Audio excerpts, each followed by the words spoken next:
7 days passed after the Lord struck the Nile. Then the Lord said to Moses, "Go to Pharaoh and say to him, 'This is what the Lord says: Let my people go, so that they may worship me. If you refuse to let them go, I will plague your whole country with frogs. The Nile will teem with frogs. They will come up into your palace and your bedroom and onto your bed, into the houses of your officials and on your people, and into your ovens and kneading troughs. The frogs will go up on you and your people and all your officials.'" Then the Lord said to Moses, "Tell Aaron, stretch out your hand with your staff over the streams and canals and ponds, and make frogs come up on the land of Egypt." So Aaron stretched out his hand over the waters of Egypt, and the frogs came up and covered the land. But the magicians did the same thing by their secret arts.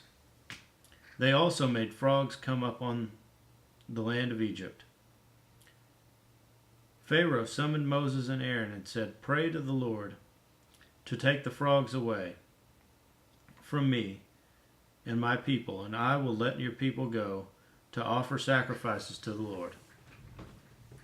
Moses said to Pharaoh, "I leave to you the honor of setting the time for me to pray for you and your officials and your people, that you and your houses may be rid of the frogs, except for those that remain in the Nile."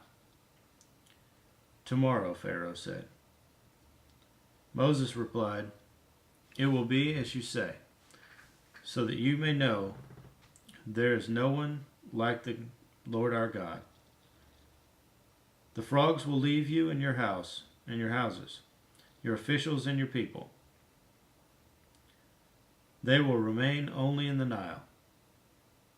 After Moses and Aaron left Pharaoh, Moses cried out to the Lord about the frogs he had brought on Egypt. And the Lord did what Moses asked. The frogs died in the houses, in the backyards, and in the fields. They were piled into heaps, and the land reeked of them. But when Pharaoh saw that there was relief, he hardened his heart and would not listen to Moses and Aaron, just as the Lord had said.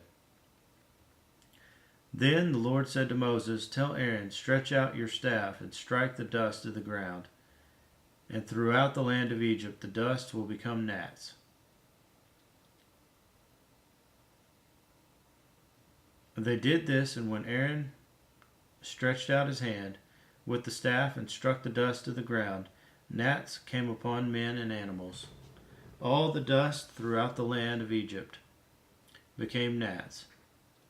But when the magicians tried to produce gnats by their secret arts, they could not. And the gnats were on men and animals. The magicians said to Pharaoh, "This is the finger of God."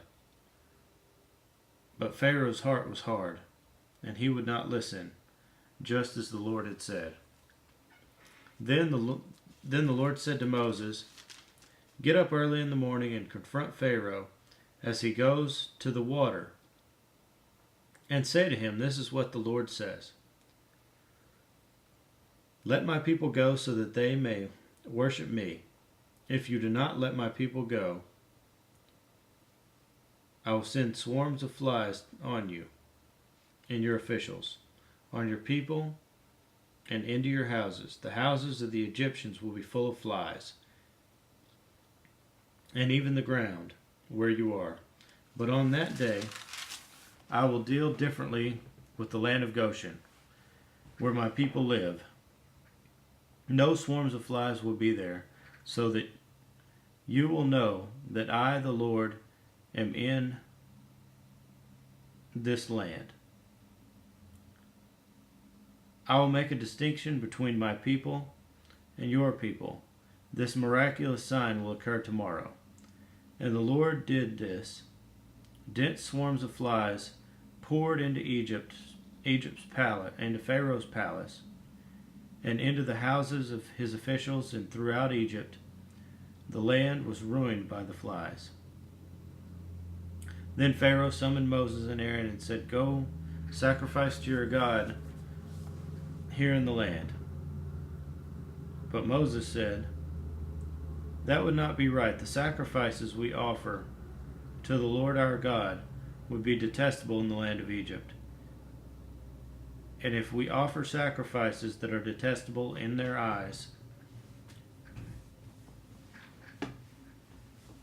will they not stone us? We must take a 3-day journey into the desert to offer sacrifices to the Lord our God, as he commands us." Pharaoh said, "I will let you go to offer sacrifices to the Lord your God in the desert, but you must not go very far. Now pray for me."